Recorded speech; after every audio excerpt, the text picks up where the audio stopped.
एक आध साल तो आपके इसमें निकल जाते हैं कि आखिर हम पढ़ें क्या, कैसे पढ़ें, किस तरह पढ़ें, कितना छोड़ें और कितना पढ़ें। इस किताब में क्या ऐसा खास है जो इस किताब को बहुत महत्वपूर्ण बनाता है। कोई कहता है पुरानी एनसीईआरटी पढ़ो, कोई कहता है नहीं पढ़ो। एनसीईआरटी आधारित, एनसीईआरटी बेस्ड, लेकिन एक्चुअली में वो किताब एनसीईआरटी बेस्ड नहीं होती। और इस चैप्टर में, एक चैप्टर को बनाने में कई सारी एनसीईआरटीज का इस्तेमाल किया गया है। सबसे बड़ा कौशल है कि इस 1 लाख के पूरे महासागर में अपने काम की चीज को ढूंढना।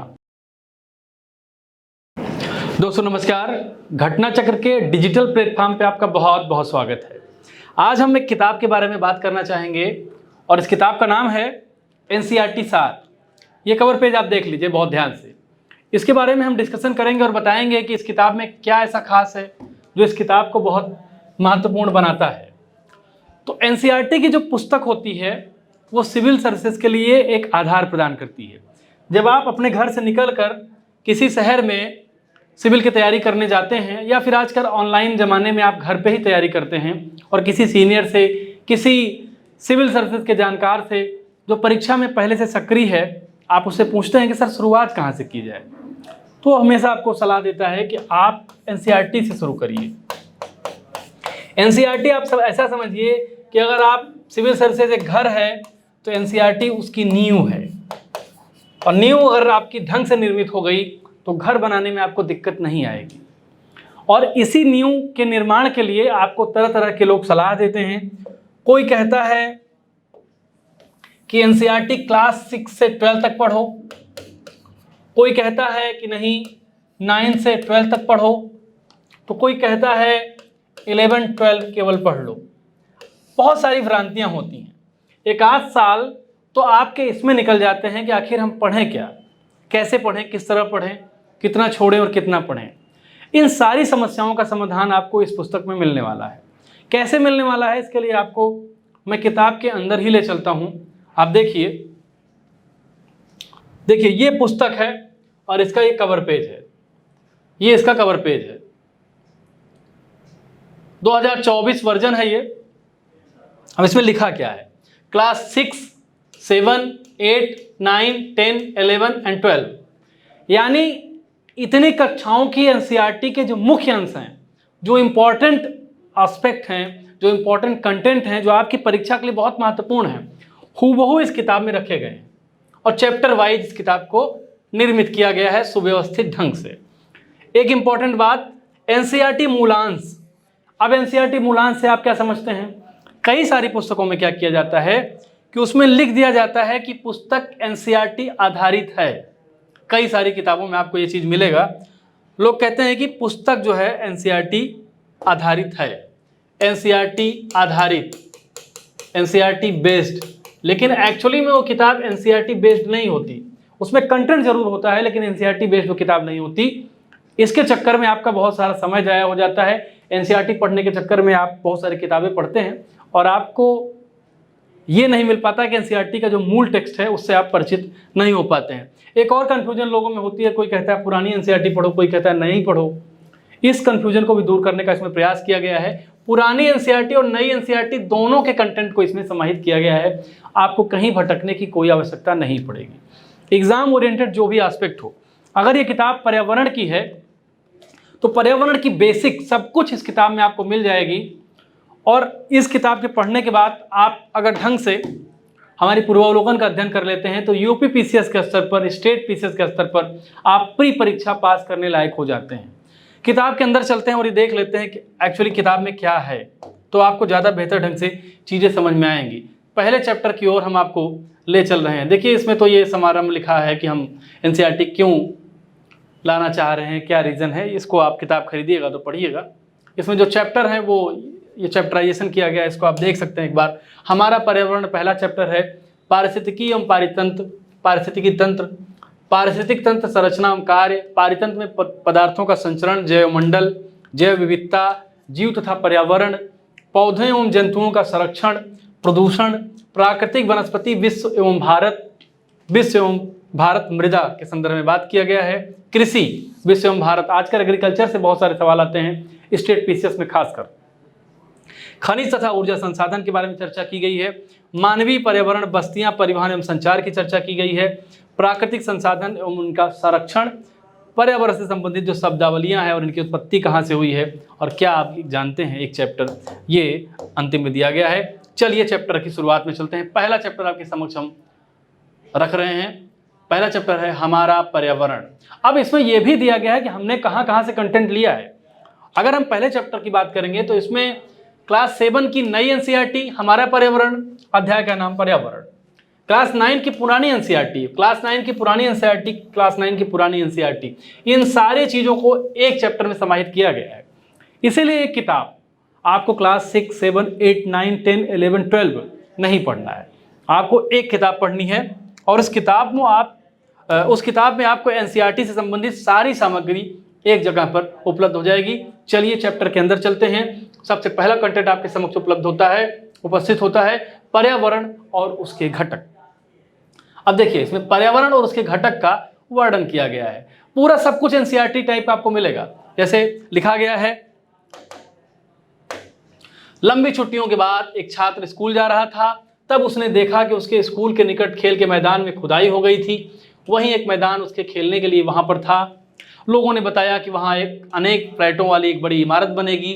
जब उस छात्र को समझ में आया कि मुलायम घास, गेंदे के फूल और तितलियों वाला विशाल मैदान अब हमेशा के लिए नष्ट हो चुका है, तो उसकी आंखों में आंसू छलकने लगे। उसने यह बात अपने सहपाठियों को बताई। सुबह की सभा में प्रधानाचार्य ने बहुत उदासी से कहा, देखो कैसे हमारा पर्यावरण बदल रहा है। सब कुछ एनसीईआरटी बेस्ड है और एनसीईआरटी बेस्ड उतना ही कंटेंट है जो आपकी परीक्षा के लिए बहुत महत्वपूर्ण है। आप ये बात ध्यान रखिएगा। अब इसी में आगे है छात्र का पूरा कम्युनिकेशन है। अब देखिए इस पूरे कंटेंट से एक बेहतर कंटेंट, एक बेहतर सवाल कह सकते हैं आप, एक बेहतर कंसेप्ट कह सकते हैं, एक बेहतर अवधारणा कह सकते हैं, निकल के आई है। इसमें क्या लिखा है, पर्यावरण हमारे जीवन का मूलाधार है। यह हमें सांस लेने के लिए हवा, पीने के लिए जल, खाने के लिए भोजन और रहने के लिए भूमि प्रदान करता है। और एनसीईआरटी इसीलिए बहुत इंपॉर्टेंट है।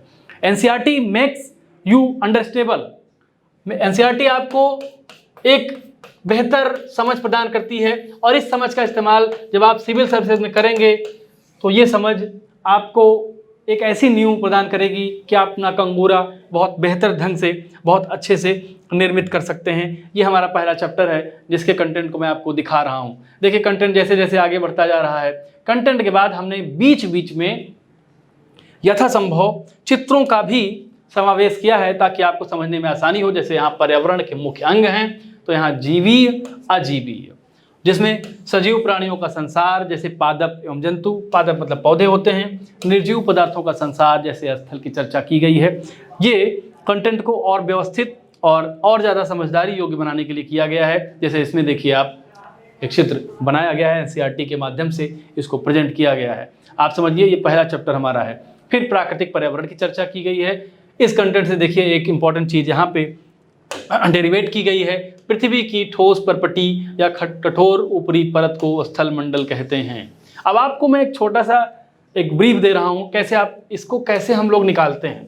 जैसे मान लीजिए आपसे कोई कहे कि 2 और 2 कितना होता है, तो आप कहेंगे 4। कोई आपसे कहे कि 4 और 2 कितना होता है, तो आप कहेंगे 6। कोई आपसे कहे 6 और 2 कितना होता है, तो आप कहेंगे 8। लेकिन अगर कोई आपसे कहे कि 8 और 2 कितना होता है, तो आप क्या कहेंगे?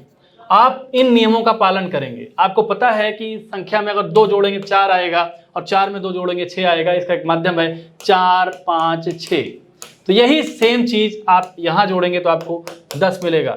यानी हम एक आधार प्रदान कर रहे हैं और इस आधार से कंक्लूजन यहाँ पर निकल के आ रहा है और उस कंक्लूजन को आप मैथमेटिकली, साइंटिफिकली कैसे जो है ड्राइव कर रहे हैं, कैसे उसको जो है डेरिवेट कर रहे हैं, कैसे उसका निगमन कर रहे हैं, यही इस किताब की खासियत है, यही एनसीईआरटी की भी खासियत है। आगे मानवीय पर्यावरण की चर्चा की गई है, चित्रों के माध्यम से यहाँ देखिए समझाया गया है। मैंने चैप्टर इसीलिए खोल लिया है ताकि आपको कोई भी कन्फ्यूजन, कोई शक शुबह ना रहे, आप सब कुछ से परिचित हो जाएं, ताकि आपको कोई शिकायत ना रहे कि हमने आपको कोई चीज़ ठीक से ढंग से समझाई नहीं।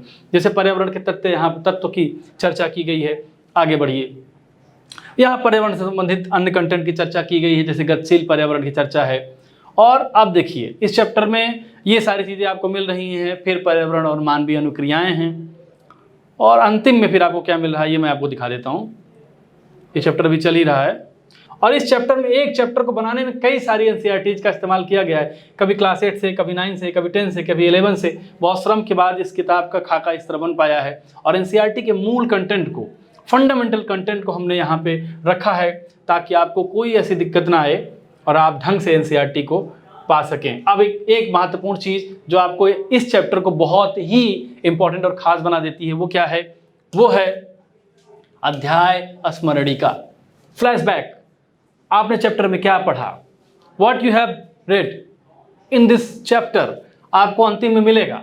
और अंतिम में ये मिल जाएगा कि आप अगर एक चैप्टर पढ़ते हैं और आप क्विक रिवीजन करते हैं तो क्विक रिवीजन के लिए अध्याय स्मरणिका फ्लैशबैक दिया गया है। फ्लैशबैक में देखिए पर्यावरण उसके घटक चैप्टर, इसको एक डेरिवेटिव मेथड के साथ साथ फ्लोचार्ट के माध्यम से समझाया गया है ताकि आपको समझने में कोई दिक्कत ना हो। ये इस किताब की एक और खासियत है कि हर चैप्टर में आपको फ्लैशबैक मिलेगा। फ्लैशबैक के साथ साथ फिर आपको, ये फ्लैशबैक ही चल रहा है, फिर वस्तुनिष्ठ खंड। इस चैप्टर से संबंधित जितने भी महत्वपूर्ण ऑब्जेक्टिव टाइप क्वेश्चन हैं जो आपके एग्जाम में आ सकते हैं उनको भी अंतिम में प्रेजेंट किया गया है। कुल मिलाकर पूरा पैकेज है। अब आइए थोड़ा सा मैं आपसे बातचीत करता हूं। कुल मिलाकर चैप्टर दिया गया है, जैसे चैप्टर है तो चैप्टर में सबसे पहले हमारे कंटेंट दिया गया है। अब कंटेंट को कहीं कहीं फ्लो चार्ट से समझाया भी गया है, यानी चित्र के माध्यम से इसको क्लियर किया गया है। कुछ इंपॉर्टेंट चीज़ें डेरिवेट की गई हैं, कुछ इंपॉर्टेंट चीज़ें निगमित की गई हैं। निगमित का मतलब जो महत्वपूर्ण कंटेंट है उससे कुछ जो सबसे ज़्यादा महत्वपूर्ण चीज़ है उसको निगमित किया गया है। अंतिम में फ्लैशबैक दिया गया है। फ्लैशबैक का मतलब कि चैप्टर से संबंधित एक स्मरणिका दी गई है जिससे आप चैप्टर पढ़ने के बाद आप भूलें नहीं, और अगर आप स्मरणिका पढ़ें तो आपको उस चैप्टर से संबंधित सारे कंसेप्ट क्लियर हो जाएं। और अंतिम में आपको दिया गया है ऑब्जेक्टिव टाइप क्वेश्चन, और ऑब्जेक्टिव टाइप क्वेश्चन जब आप करेंगे तो आपको सारे कंटेंट की क्लियरिटी हो जाएगी, आपको ये समझ में आ जाएगा कि मामला आपके समझ में आ चुका है। अब ये तो पहला चैप्टर था, ये दूसरा चैप्टर है। दूसरा चैप्टर भी मैं आपको सरसरी निगाह से देख सकते हैं आप, पारिस्थितिकी एवं पारिस्थितिकी तंत्र। अब इसमें हमने क्या हम देखिए, we are very transparent to make this book. हमने इस किताब को बनाने में एकदम पारदर्शिता बरती है, हर चीज़ आपके समक्ष रखा है। डेमोक्रेसी में एक कंसेप्ट होता है कि अपने उपभोक्ता से सब कुछ शेयर किया जाए, कि हमने किस मेथोडोलॉजी के तहत इसको बनाया है और हमने किस तरह से श्रम किया है, किस तरह से मेहनत की है और कहाँ से कंटेंट लिया है। देखिए कक्षा 9, 11, 12, नई एनसीईआरटी, पुरानी एनसीईआरटी, नई, पुरानी, नई। चैप्टर का नाम समकालीन भारत 1, पर्यावरण बोध, भारत का भौतिक भूगोल, जीव विज्ञान। अध्याय का नाम। अगर आपको कोई शक होता है आप किताब लीजिए, एनसीईआरटी से मिलाइए। अब आपको मैं सब जो महत्वपूर्ण चीज़ समझाने वाला हूं वो ये है, अगर आप एनसीईआरटी क्लास 6 एनसीईआरटी 12, मान लीजिए कि आपने एनवायरनमेंट पढ़ा और एनवायरनमेंट के समूल एनसीईआरटी को पढ़ने के लिए आपको कम से कम 6 पुस्तकों का अध्ययन करना पड़ेगा। और 6 पुस्तकों में आपको यह भी देखना पड़ेगा कि कौन सा कंटेंट ज़्यादा इंपॉर्टेंट है, कौन सा कम कंटेंट। और आज तो आप जान ही रहे हैं कि हम 21st सेंचुरी में जी रहे हैं, और 21st सेंचुरी जो है वो एआई, आर्टिफिशियल इंटेलिजेंस, इंटरनेट का दौर है। आप एक कंटेंट डालेंगे तो आपको 1 लाख कंटेंट मिलेगा। 1 लाख कंटेंट, 1 लाख कंटेंट में कंटेंट आपको एक ही आपके काम आएगा, 99,999 कंटेंट आपके काम का नहीं है। लेकिन 1 लाख कंटेंट में एक कंटेंट को ढूंढना, ये सबसे बड़ा कौशल है आज। और अगर आप 1 लाख कंटेंट में एक कंटेंट ढूंढने में 5 साल लगा देंगे तो आप 5 साल सफलता से महरूम हो जाएंगे, उससे दूर हो जाएंगे। 10 साल भी लगा देंगे 10 साल आप दूर हो जाएंगे। सबसे बड़ा कौशल है कि इस 1 लाख के पूरे महासागर में अपने काम की चीज़ को ढूंढना। और इसी काम को आसान करने के लिए इस एनसीईआरटी को बनाया गया है ताकि आपको इस एनसीईआरटी रूपी महासागर में बहुत गोते ना लगाना पड़े, बल्कि एक छोटी सी नदी का इस्तेमाल करके आप अपना गंतव्य पथ प्राप्त कर लें। तो एक छोटी सी एक किताब पर्यावरण की आपके समक्ष आएगी और आप इसको बहुत बेहतर ढंग से, लॉजिकल ढंग से, साइंटिफिक ढंग से पढ़ेंगे। उसके लास्ट में दिया गया वो ऑब्जेक्टिव टाइप क्वेश्चन सॉल्व करेंगे। तो आपकी ये तैयारी आपको एक बेसिक आधार दे देगी। और ये तैयारी देखिए, आईएएस के लिए तो ये बेसिक किताब है, आईएएस के लिए आपको एक फाउंडेशन देगी ये फाउंडेशन। लेकिन अगर आपने ढंग से अगर स्टेट पीसीएस का अध्ययन किया, स्टेट पीसीएस में कैसे, मान लीजिए यूपी पीसीएस के बारे में आपकी तैयारी चल रही है, तो अगर आप इस किताब को पढ़ते हैं तो मेरी गारंटी है कि इस किताब को पढ़ के और अगर आप पूर्वावलोकन पढ़ लेते हैं, पूर्वावलोकन का अध्ययन कर लेते हैं, तो पर्यावरण से कोई भी बाहर सवाल नहीं आएगा। आप प्री निश्चित रूप से क्रैक करने जा रहे हैं। आपका एग्जाम अक्टूबर में है, 27 अक्टूबर 2024 को यूपी पीसीएस का एग्जाम है। इस किताब को आप इस्तेमाल में ला सकते हैं। फिर से इस किताब के कवर पेज को मैं आपको दिखा देता हूं। और इसकी कई सीरीज हमारी आ रही है, जिसमें प्राचीन इतिहास, मध्यकालीन इतिहास, आधुनिक इतिहास, कला संस्कृति, अर्थशास्त्र, पर्यावरण, भूगोल, भारत का भूगोल, जंतु विज्ञान, वनस्पति विज्ञान, भौतिकी, रसायन और भारतीय राज्य व्यवस्था, 4 लगभग 12 किताबें ये हैं। ये किताबें आपको पूरी तरह से आपको जीएस, आपकी जो जनरल स्टडी की तैयारी होगी, जीएस की तैयारी का एक नींव बनाने का काम करेंगी। और ये जो आपकी नींव बनेगी,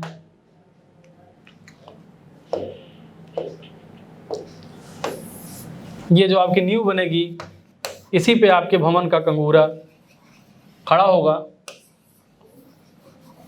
और यहाँ आप झंडा आपका फहराएगा।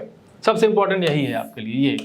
और ये चीज़ जो है आपकी एनसीईआरटी है, एनसीईआरटी। इसको पढ़ने के बाद फिर बीच में नींव की दूसरी कड़ी, अगर आप पर्यावरण के संदर्भ में बात करें तो पूर्वावलोकन पढ़िए आप। अगर पीसीएस की तैयारी आप कर रहे हैं तो आपके लिए प्री के लिए बहुत महत्वपूर्ण होगा। ये आपकी ये एक नींव है, उसके ऊपर बहुत सारी किताबें, न्यूज़पेपर्स, क्लासेज के माध्यम से फिर आप यहाँ पहुँचेंगे। और इस नींव में जो सबसे महत्वपूर्ण काम आएगा वो आएगा आपका श्रम। और श्रम में भी केवल लेबर नहीं, ध्यान रखिएगा, हमेशा लेबर की बात मत करिए। केवल लेबर नहीं बल्कि स्किलफुल लेबर। आपके लिए क्या महत्वपूर्ण है और क्या नहीं महत्वपूर्ण है, इसकी समझ और उसके हिसाब से आपकी मेहनत। आप फिर से कवर पेज देख लीजिए। अगर हमारा प्रयास पसंद आए कमेंट जरूर करिए, वीडियो को लाइक करिए और अपने दोस्तों को शेयर भी कर सकते हैं। विदा लेते हैं, नमस्कार।